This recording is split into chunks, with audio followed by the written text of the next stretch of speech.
الفضل YouTube channel میں آپ کا استقبال ہے۔ السلام علیکم ورحمۃ اللہ وبرکاتہ۔ میرے دینی و ایمانی بھائیوں، سورہ آل عمران آیت نمبر 123 پیش خدمت ہے۔ اعوذ باللہ من الشیطان الرجیم۔ وَلَقَدْ نَصَرَكُمُ اللَّهُ بِبَدْرٍ وَأَنْتُمْ أَذِلَّةٌ فَاتَّقُوا اللَّهَ لَعَلَّكُمْ تَشْكُرُونَ۔ جنگ بدر میں اللہ تعالیٰ نے آئیں اس وقت تمہاری مدد فرمائی تھی جبکہ تم نہایت گری ہوئی حالت میں تھے، اسی لیے اللہ ہی سے ڈرو نہ کہ کسی اور سے، تاکہ شکر گزاری کی توفیق ہو۔ اس آیت میں مسلمانوں کی اس حالت کو بیان کیا جا رہا ہے جبکہ مسلمان تعداد کے اعتبار سے قلیل تھے، سامان کے اعتبار سے بھی کمزور تھے، تو اللہ تعالیٰ نے ایک بھاری بھرکم فوج پر غلبہ دیا۔ اشارہ ہے غزوہ بدر کی طرف۔ اللہ فرماتے ہیں کہ بدر والے دن بھی تمہیں غالب کیا حالانکہ تم سب بے سر و سامان تھے۔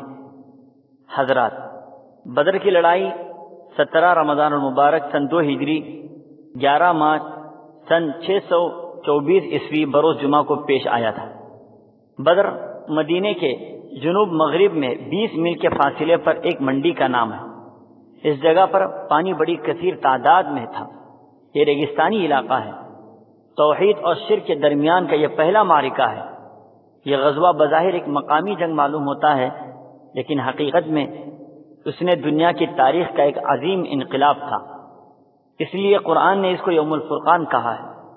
اس دن اسلام اور اہل اسلام کو عزت ملی، شرک برباد ہوا، محل شرک ویران و پسپا ہوا۔ حالانکہ اس دن مسلمان صرف 313 تھے، ان کے پاس صرف 2 گھوڑے اور 70 اونٹ تھے، باقی سب پیدل تھے۔ ہتھیار بھی اتنے کم کہ نہ کے برابر۔ دشمن کی تعداد اس دن 3 گنا زیادہ تھی۔ تقریباً 1000 کا لشکر، سب زرہ پوش، ضرورت سے زیادہ وافر مقدار میں ہتھیار، عمدہ گھوڑے، بعض گھوڑوں کو سونے کے زیور پہنائے گئے تھے۔ اس موقع پر اللہ تعالیٰ نے اپنے نبی صلی اللہ تعالیٰ علیہ وسلم کو عزت و سربلندی عطا کی، غلبہ دیا۔ نبی کریم صلی اللہ تعالیٰ علیہ وسلم کو وحی کے ذریعے تمام حالات سے آگاہ کرتا رہا۔ آپ صلی اللہ تعالیٰ علیہ وسلم کے ساتھیوں کو سرخرو کیا اور شیطان اور اس کے لشکر کو ذلیل و خوار کیا۔ اس احسان کو اللہ تبارک و تعالیٰ مومنوں کو یاد دلا رہا ہے کہ تمہاری تعداد کم ہونے اور ظاہری اسباب نہ ہونے کے باوجود کفار کے ایک بڑے لشکر پر تمہیں غالب کر دیا تھا۔ دوستو، اللہ کی مدد اور نصرت ایمان و توکل پر ہوتی ہے، اسباب کی ضرورت نہیں ہوتی۔ اسی کا ایک نمونہ غزوہ بدر ہے۔ اس کے علاوہ کئی غزوات میں اللہ کی مدد اور نصرت شامل حال رہی ہے۔ اللہ تعالی ہم سبوں کو ایمان کامل اور توکل علی اللہ نصیب فرمائے، آمین۔ وآخر دعوانا ان الحمد للہ رب العالمین۔